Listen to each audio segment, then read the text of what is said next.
Hoy le pido al Señor que tome cautivo todo pensamiento. Pudimos llegar aquí cansados, amargados, tristes, frustrados, pero hoy todo eso lo llevamos a la cruz del Calvario.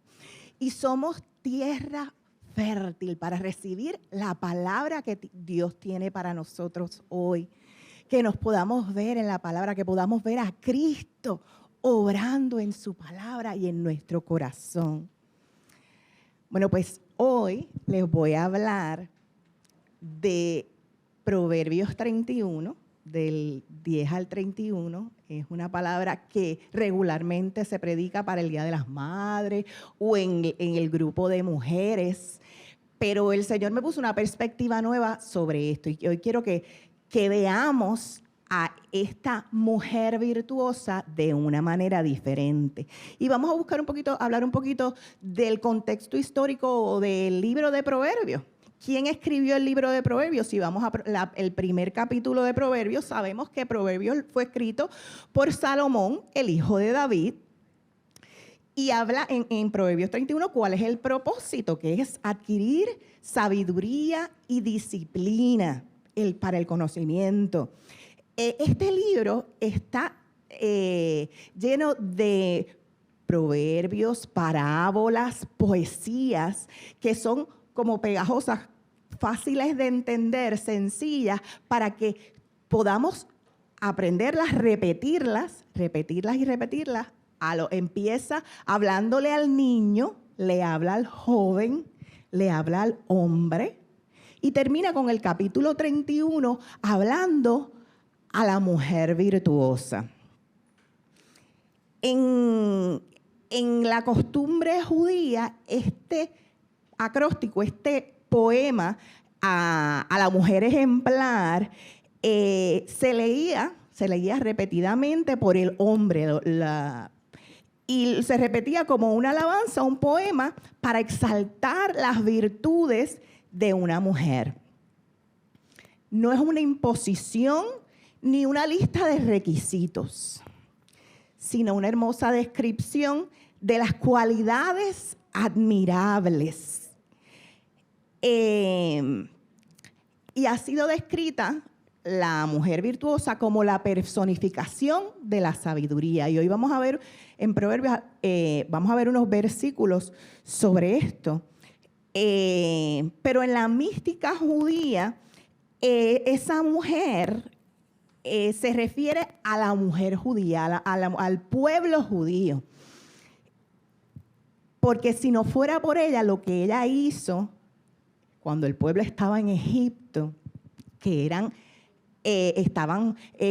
habían puesto un decreto de muerte contra los judíos, pues ellas, a través de su oración, vieron más allá y conservaron ese linaje. Vimos la historia de la mamá de Moisés, que lo guardó, lo cuidó, para que pudiera levantar una generación y esa generación saliera del cautiverio. Y hay muchas mujeres en la Biblia que son representación de esta mujer virtuosa, como lo es Ruth, Esther,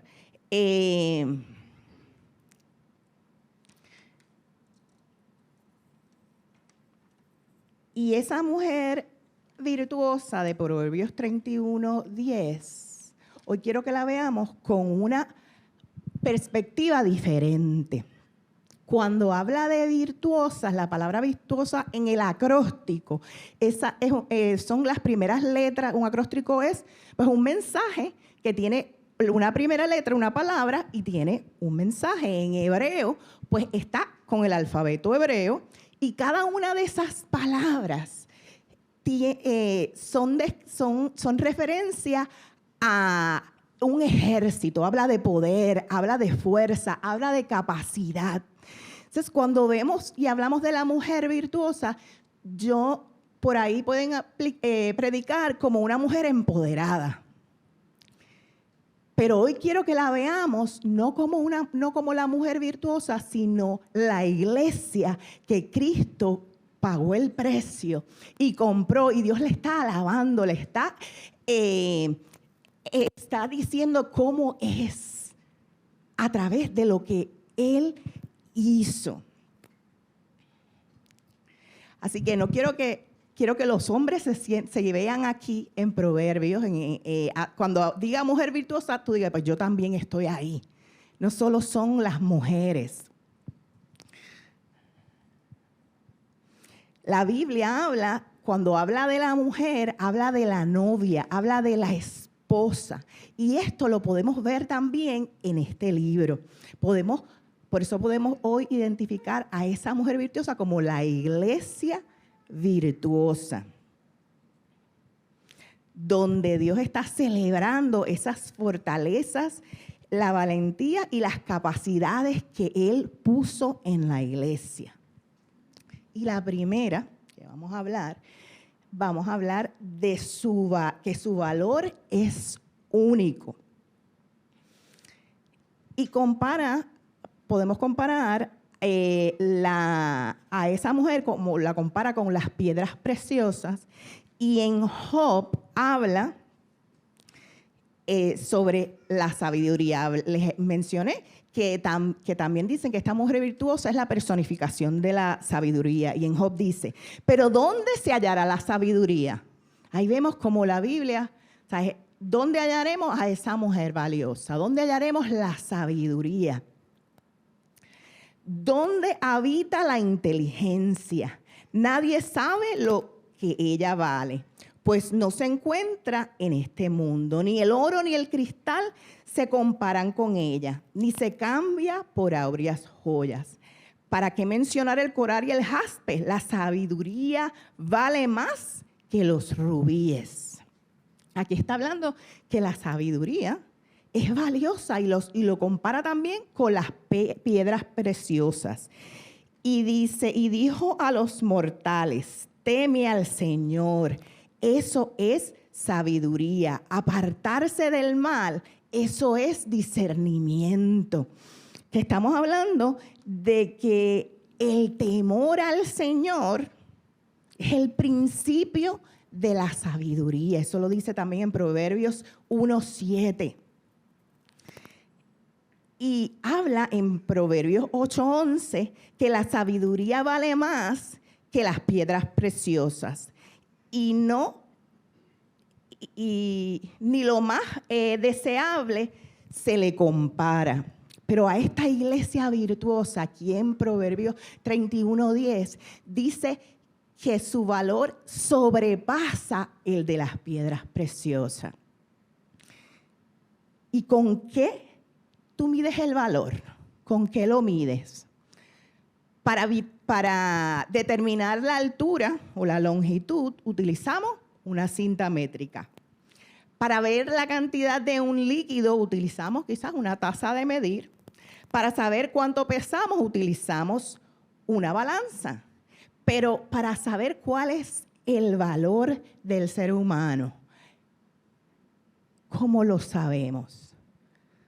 ¿Medirías tu peso con una cuchara, el agua con una regla o la sal con una balanza? No.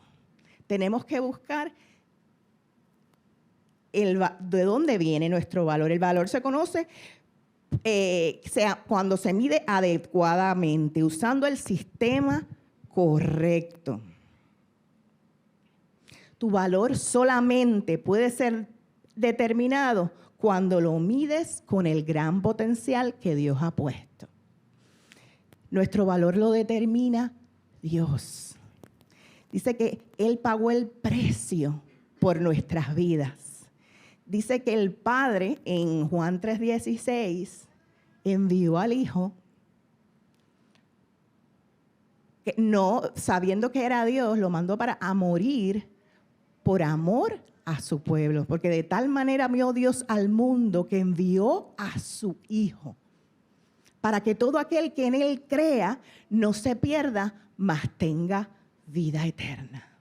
Así que el valor de la iglesia fue la sangre de Cristo. La sangre del Hijo de Dios, que murió una vez y para siempre, y es suficiente para transformar a una iglesia que Él viene a buscar, a esa novia. Por eso aquí en Proverbios habla de la relación de los esposos. Pero vuelvo y les digo, estamos hablando de la iglesia.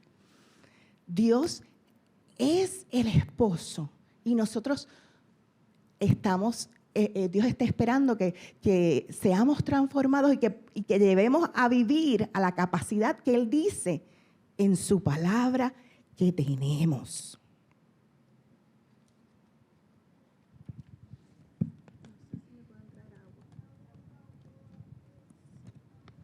Gracias, Señor, por tu palabra.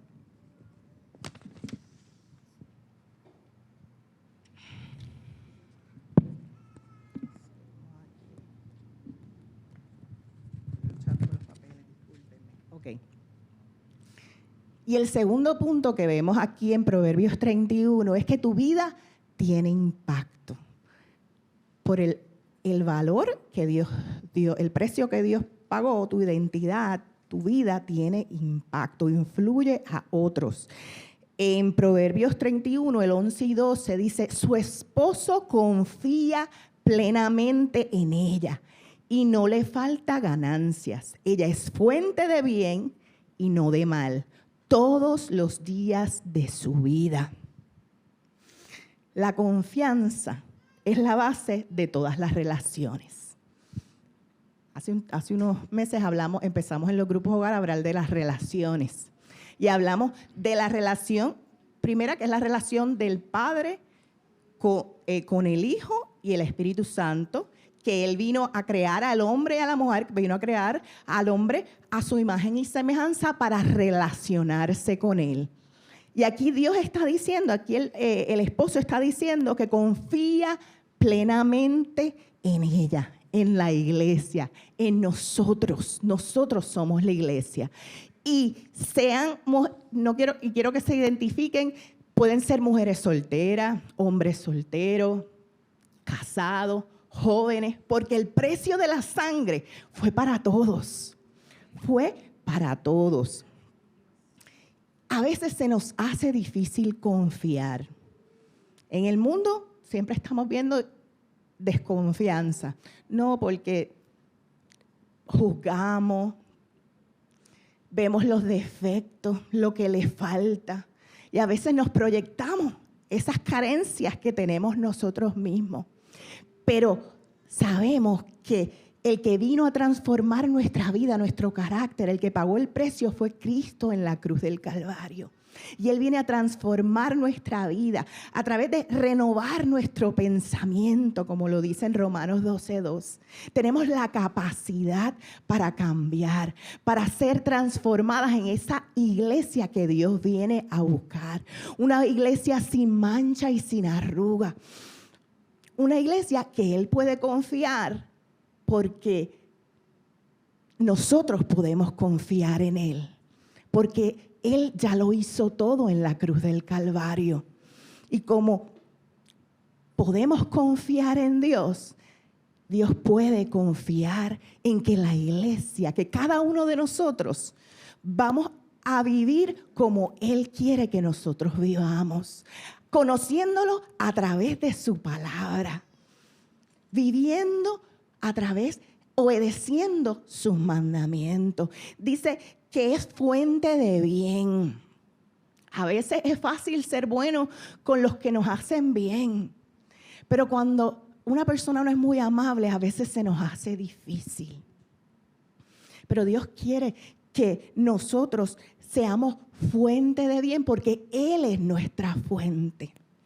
Porque cuando lo tenemos a Él en nuestro interior, cuando lo hemos buscado de cerca, cuando no hemos tenido una relación íntima, como habla de la relación del esposo y la esposa, el novio, que es Cristo y su iglesia, es una relación profunda, una relación madura, que puede dar bien sin esperar que la otra persona te dé algo bueno, porque aquí cuando habla es que ella es fuente de bien. No está diciendo pues porque Él me amó primero, porque Él, no, es porque lo puede hacer, porque en ella está lleno de ese amor, de esa bondad y puede ejercerse en ello. Dios puede confiar en nosotros porque sabe que podemos confiar en Él. Confiamos en Él de que Él es quien nos protege en cualquier situación, incluso en medio de relaciones dolorosas.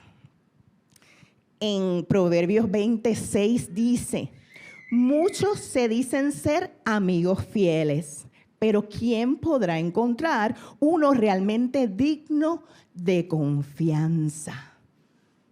Nosotros podemos ser amigos fieles, podemos ser leales, porque Dios es fiel y es leal con nosotros. Él envió ese consolador que está con nosotros todos los días de nuestra vida. Está accesible para que tú todos los días puedas contestar, puedas ser fuente de bien y no de mal. Y en Juan 15 dice: los he llamado amigos, porque todo lo que mi Padre le oí decir es lo que les he dado a conocer a ustedes. Él nos llama amigos, nos llama que nos puede confiar en nosotros, porque Él depositó a través del Hijo, nos ha dado a conocer todo lo que hay en el corazón del Padre. Por eso la pastora decía que es tan importante que para ser transformados es que permanezcamos en la palabra, en conocer lo que hay en el corazón de Dios. ¿Y cómo lo hacemos? ¿Cómo lo hacemos? Pues leyendo, orando, pidiéndole al Espíritu Santo que nos revele qué es lo que quiere para nosotros cada día. Cada día. A veces siendo poco fiables, impredecibles, deshonestos, Dios sigue llamándonos amigos. Él nos llama así porque Él es leal hacia nosotros, no necesariamente nosotros que lo seamos leal hacia Él. Él nos ama y el perfecto amor de Dios ajusta esos defectos en nuestra persona. El Salmo 100, versículo 5 dice: porque el Señor es bueno, su gran amor perdura para siempre y su fidelidad permanece por todas las generaciones.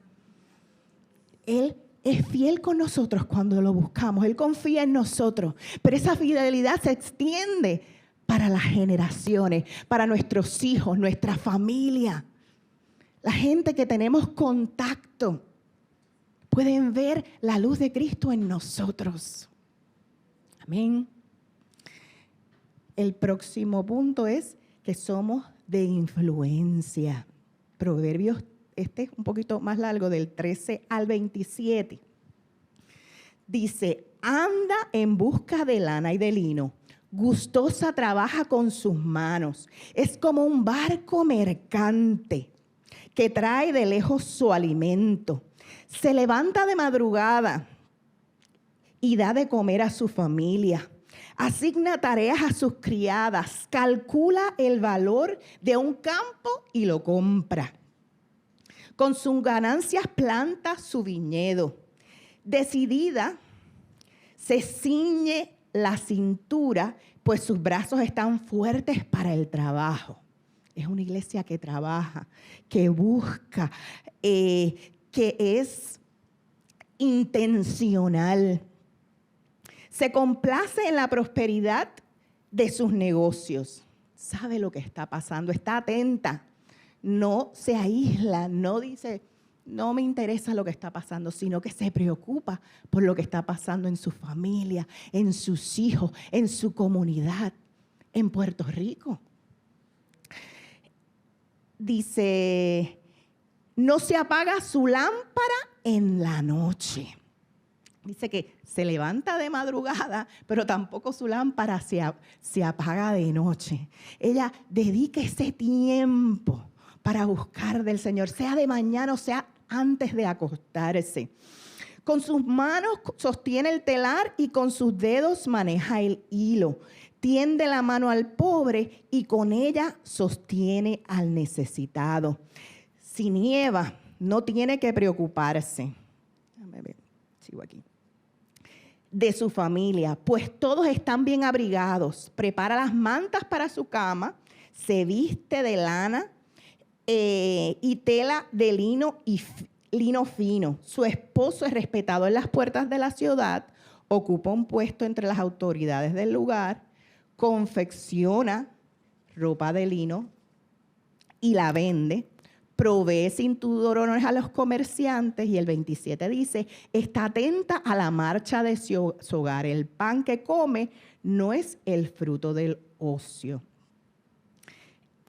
Cualquier cosa que vale la pena tener en la vida, vale la pena buscarla, trabajar para encontrarla. Ella buscaba el lino. La comparan también con un barco mercader que va desde lejos a traer, dice que alimento. Otros dice pan de vida. El pan de vida que es tipo de la palabra de Dios. Y ella, la mujer en ese tiempo que la describe y dice en varios de los versículos, habla que trabaja con el hilo y hace que el lino y la lana los convierte en tela, los convierte luego en vestimenta para darle abrigo a sus hijos, darle abrigo a ella, a sus sirvientas. Y yo digo, bueno, eso es un trabajo. Dios nos está hablando como iglesia que tenemos que trabajar. Pero cuando hablamos de la textura, de esos textiles, hablamos de esas características de nuestro interior. La tela es esas vestimentas que ella hace, que son tipo del carácter, pues son esas características de ese carácter, es que de esas telas es que son suaves, son resistentes, son duraderas, son flexibles, son hermosas. Esas características las tiene la iglesia, las tenemos nosotros. A veces hay días que no tanto, pero me va bien cuando de mañana me meto en la palabra, tengo mi devocional, oro, pido al Señor que me llene de su amor, de su paciencia, para cuando tenga esas dificultades, porque van a venir en el día, van a venir, pueda responder como lo haría Jesús. Porque trabaja en su interior. Y es intencional, no solamente trabajando en ese lino y en esa lana para ella, sino para su familia. Que cuando instruye al niño, lo instruye para que ame a Dios, para que tenga el carácter de Cristo, aún desde pequeño. Esas vestimentas en las que ella trabaja es trabajar en nuestro interior, en nuestras reacciones, en ser transformada primeramente nuestra mente, cómo pensamos, qué pensamientos permitimos en nuestra cabeza, que determinan lo que sentimos ante las situaciones que enfrentamos en el día a día. Tenemos que trabajarlas todos los días. Eso no es solamente fui el domingo y el Señor me habló de que tengo que ser obediente, que tengo que ser amoroso, que tengo que ser amable, sino que todos los días yo reto mi vida, les reto a la iglesia a que cuando busquemos de mañana al Señor, busquemos trabajar con nuestro interior. Porque así nos preparamos para ser esa iglesia que Jesucristo viene a buscar, que es esa iglesia sin mancha y sin arruga. Y es cuando trabajamos gustosas, porque dice que trabajaba gustosa con sus manos. A pagar el precio no es fácil. A veces no nos gusta que nos corrijan. Nos gusta que nos digan que bien lo hemos hecho. Pero cuando no lo hemos hecho tan bien, el Señor nos corrige. El Señor ve el potencial en nosotros. Pero tenemos que trabajar para que sea el carácter de Cristo el que se muestre a través de nosotros. Aquí en Colosenses 3, 23 al 24 dice, hagan lo que hagan, trabajen de buena gana, como para el Señor y no como para nadie en este mundo, conscientes de que el Señor los recompensará con la herencia. Ustedes sirven a Cristo el Señor. que todos los días vamos a trabajar, pero que lo hagamos con buena gana para que en el trabajo, donde quiera que vayamos, seamos reflejo de la luz de Cristo. Y en Filipenses 2:14 dice, háganlo todo sin quejas ni contiendas. A veces en nuestro vocabulario diario, en una oración, en un párrafo, hay como 10 quejas. Pero el Señor nos dice que trabajemos, que todo lo que hagamos, con lo que Dios nos ha dado, lo que ha puesto en nuestras manos, lo hagamos sin quejarnos. La queja es lo que viene es a robarnos el gozo. Cuando permitimos que esos pensamientos de lo que no tengo, lo que me falta, se convierta en esa queja, creamos un ambiente que a veces la gente dice, no, yo no quiero estar ahí, porque en vez de ser como ese mercante que trae vida, es quizás como un barco pirata que viene a robar la alegría, a robarte todo, a matar el gozo. Háganlo todo sin queja. Trabajen con buena gana. Esa mujer, esa iglesia trabaja en su interior con las motivaciones del corazón para proveer a la familia, para proveer al necesitado. No solo trae vida para otros, sino que también tiene la vida para sí misma, porque conoce a Cristo. Trae fe y esperanza. Sus palabras son de fe y esperanza. Y en Mateo 13, del 45 al 46 dice, además el reino de los cielos es como un comerciante que en busca de perlas de primera calidad. Ese la compara con un barco mercader. Y Jesús aquí en Mateo dice en una parábola que lo compara con el trabajo del reino de los cielos. Un comerciante que busca las perlas de primera calidad. Y cuando descubre la perla de gran valor, vende todas sus posesiones y la compra. Amamos así tanto la palabra, tanto lo que Dios tiene para nosotros, que dejamos todo atrás, estamos dispuestos a dejarlo todo para comprar ese tesoro más grande, que es lo que es Cristo para nosotros, que transforma nuestra vida. Esa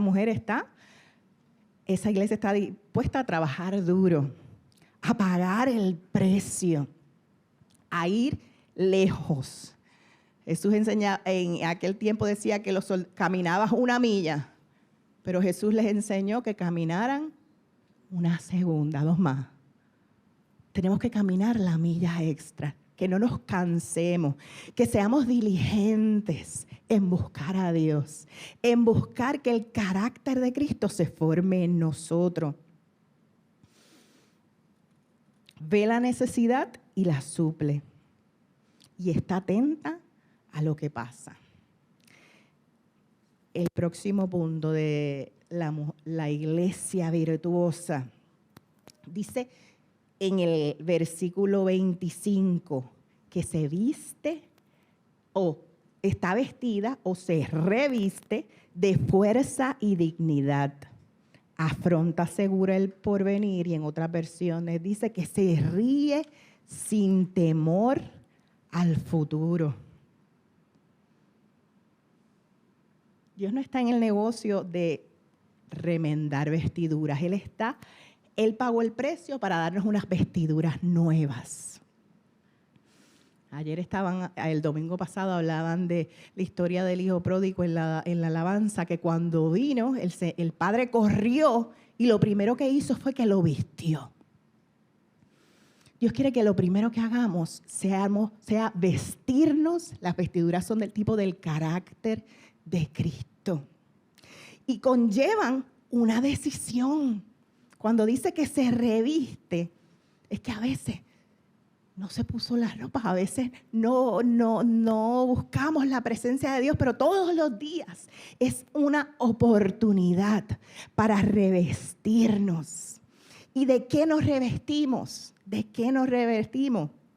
Colosenses 3, 10, 12 y 15. Mira lo que le dice Pablo a la iglesia de los Colosenses. Vístanse con la nueva naturaleza y se renovarán a medida que aprendan a conocer a su Creador y se parezcan más a Él. Todos los días es una oportunidad para conocer profundamente a Dios y parecernos a Él, dado que Dios los eligió para que sean su pueblo santo. La iglesia es ese pueblo santo, esa mujer virtuosa que estamos hablando aquí de Proverbios, es ese pueblo santo que Dios viene a buscar, que es amado por Él. Y vuelve y dice, ustedes tienen que vestirse de tierna compasión. Señor, mi oración en la mañana es, Señor, dame esa compasión. Yo quiero ver lo que tú ves en los corazones de la gente. Yo quiero que me llenes de tu amor, que no pueda haber queja, ni duda, ni diferencias, porque tu amor lo cubre todo. Vístanse de bondad.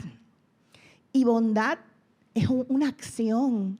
No es, a veces dice, yo soy bueno porque yo no hago nada malo. Pero Dios es bueno porque dio a su Hijo para que nosotros pudiéramos tener vida y vida en abundancia.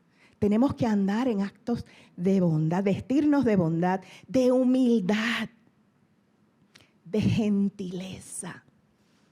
Hablábamos que el lino y la lana es suave, es gentil, no es áspero, no es grosero. Y paciencia. Habrán cosas que nos saquen la paciencia, que se metan a tocar puntos en los que yo entiendo que los tengo bajo control. Pero Dios quiere formar en nosotros un carácter paciente, suave, humilde. Y mira, sigue diciendo, sean comprensivos con las faltas de los demás y perdonen a todo el que les ofenda. Recuerden que el Señor los perdonó a ustedes. Así que ustedes deben perdonar a otros.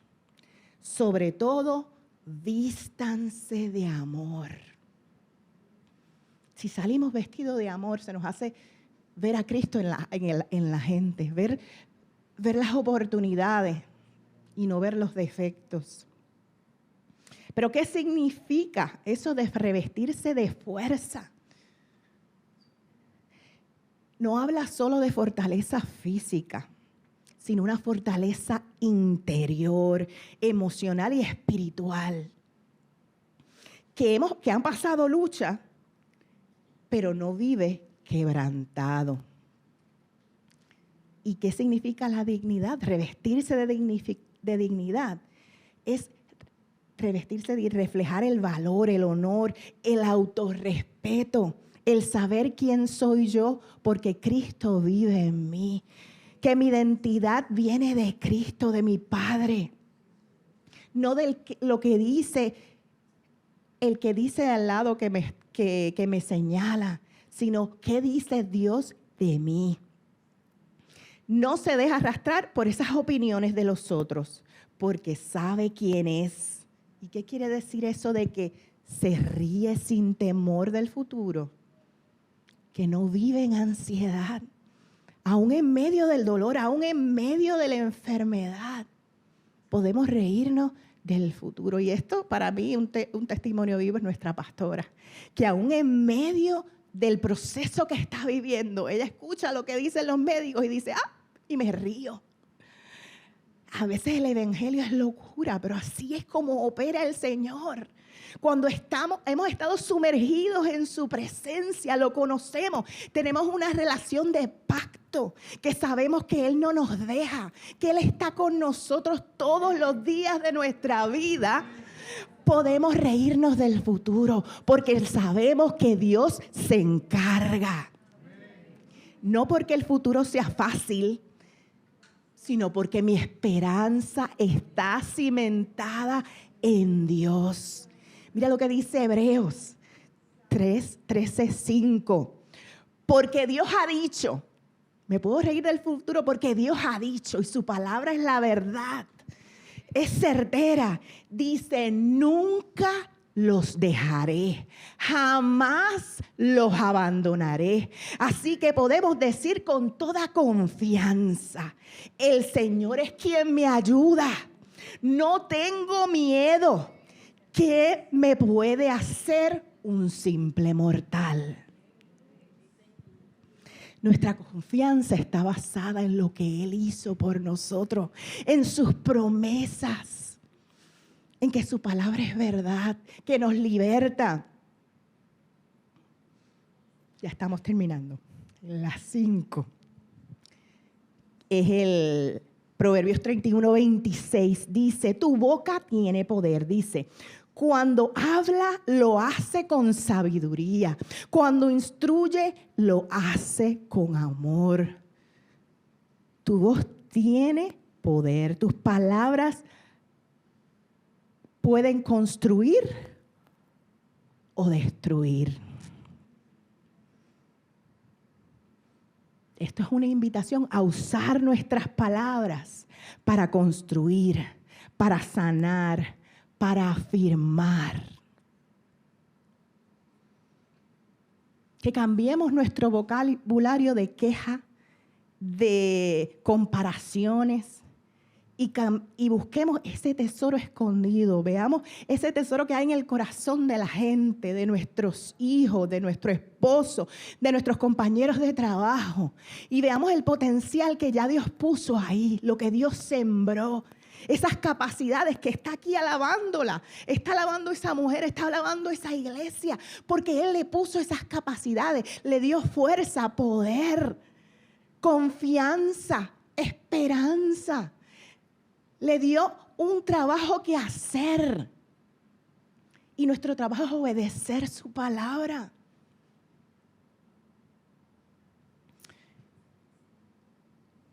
En estos tiempos donde abundan, ¿qué es lo que abunda? La crítica, la queja, la comparación, el juicio. Dios nos llama a ser fuente de sabiduría. Y hablamos que la sabiduría, el principio de la sabiduría es el temor a Dios. No es sabios en nuestro propio entendimiento, porque yo me la sé. Porque mi sabiduría proviene de Cristo. Porque antes de tomar una decisión, voy a los pies de Cristo y le pido, Señor, dime, háblame. Tus palabras dejan huella. Escoge las palabras. Y el último punto es que tu fuerza está en Dios. 31:30, Proverbios 31:30. Dice, engañoso es el encanto y pasajera la belleza. La mujer que teme al Señor es digna de alabanza.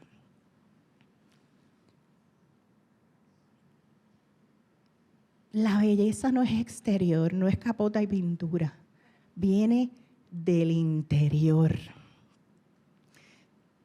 La mujer que teme al Señor. Y el temor no es miedo, sino es reverencia, es dependencia, es confianza plena.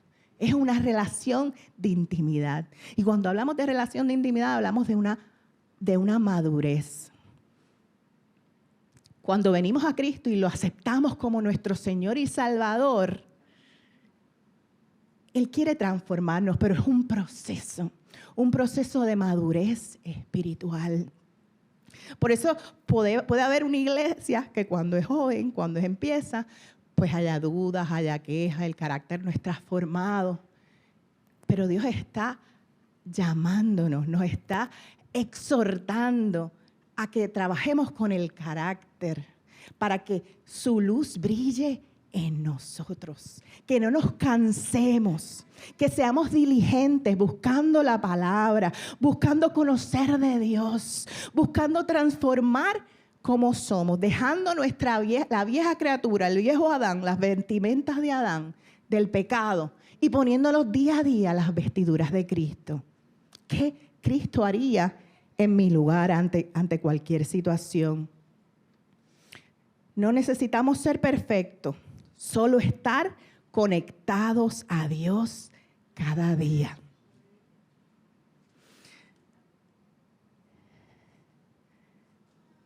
Porque Él será tu fuerza. Que nuestra búsqueda diaria de Dios, nuestra devoción, nuestra alabanza, nuestra oración, sea la fuente de nuestra fortaleza. No se trata de hacerlo todo, sino de caminar con Dios en todo. Y yo tenía aquí una imagen de un gavetero. ¿Dónde metemos a Dios en nuestra vida? A veces decimos, pues buscar primeramente el reino de Dios, el orden. Hablábamos la semana pasada del orden, pero no es poner a Dios en la primera gaveta y cerrarlo. Es que Dios está en todo, que Dios es todo en nuestra vida, que todo está sazonado por estar en la presencia de Dios, mis decisiones, mis relaciones, mi trabajo, que me revista de Él completa, porque a veces nos revestimos, nos ponemos una capa bien bonita, pero a veces tenemos la ropa interior vieja, o las medias tienen rotos, pero como nadie las ve, tenemos que entregarlo todo. Dios quiere revestirnos de pies a cabeza de Él, que Él es nuestra fuerza, Él es nuestra esperanza. Dios viene a buscar a esa iglesia, a esa esposa. En Efesios 5, estamos terminando, Efesios 5 dice: esposos, amad a vuestras esposas, así como Cristo amó a la iglesia y se entregó por ella para hacerla santa. Es el sacrificio de Cristo el que vino a hacernos santos, el que nos limpió, el que nos transformó. Es su palabra el que los lava. Él la purifica, lavándola con agua mediante la palabra, para presentársela a sí mismo como una iglesia radiante, sin mancha y sin arruga, ni ninguna otra imperfección, sino santa e intachable. Asimismo, el esposo debe amar a su esposa como a su propio cuerpo. Él ama a su esposa. El que ama a su esposa se ama a sí mismo. Dios ya lo hizo todo. Viene a buscar una iglesia santa, sin mancha y sin arruga, que tiene la capacidad, porque Dios la ama y te ve como esa mujer virtuosa.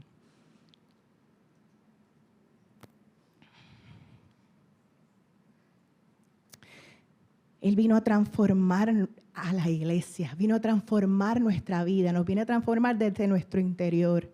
Y cada uno de nosotros, juntos, hacemos el cuerpo de Cristo, hacemos esa iglesia y venimos a trabajar para que el reino de los cielos se acerque. ¿Estaremos listos? Esto es para que estemos preparados, nos evaluemos. Esas características están en cada uno de nosotros, ese potencial. En Mateo 24, 12 al 14 dice, cuando Cristo venga, que se acerca y abundará el pecado por todas partes. Abundará el pecado. ¿Abunda el pecado en todas partes actualmente? Sigue siendo. El amor de muchos se enfriará, pero el que se mantenga firme hasta el fin será salvo. Y se predicarán las buenas noticias acerca del reino por todo el mundo, de manera que todas las naciones la oirán y entonces vendrá el fin. Hoy el desafío es que evalúes tu vida, evalúes qué te estás vistiendo. Estás conociendo, conoces su palabra, como decía la pastora. Estás buscándolo todos los días. Estás siendo transformada. Las cosas que hacías antes ya no las haces. Los que te conocen, tus hijos, tus compañeros de trabajo, ven a Cristo en ti.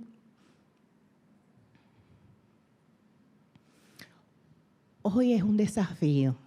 Esto no es una lista de que hay todas las cosas que me faltan. Es un desafío a que el carácter de Cristo se muestre en cada uno de nosotros. Hoy el Señor viene a afirmar tu valor, quién tú eres, tu identidad. Todos los días lo vas a afirmar a través de la oración, de la lectura de la palabra, de declarar lo que Dios dice que tú eres. Hoy el Señor nos desafía a trabajar con nuestra confianza en Dios, con nuestra identidad.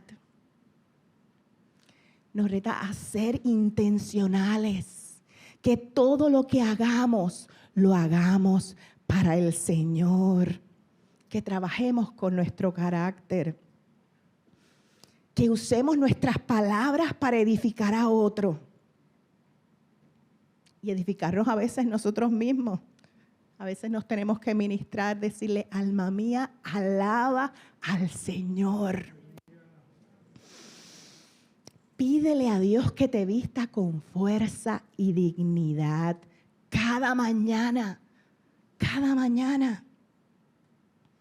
Y aparta tiempo para escuchar la voz de Dios. Gracias, Señor, por tu palabra. Gracias, Señor, porque tú nos ves ya como esa iglesia, esa mujer transformada. Una iglesia digna de confianza. Una iglesia fuerte. Una iglesia que enfrenta el porvenir. Una iglesia preparada.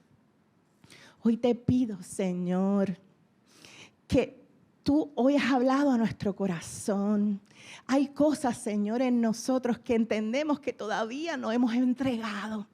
No hemos llevado a los pies de la Cristo, a los pies de la cruz. Y hoy venimos a entregártelo, Señor.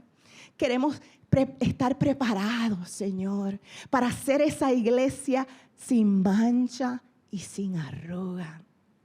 Oh Espíritu de Dios, que tú eres el que nos guía a toda verdad.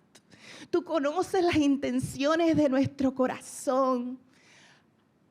Transfórmanos, Señor. Queremos ver tu gloria. Queremos que tu nombre sea glorificado. En el nombre de Jesús.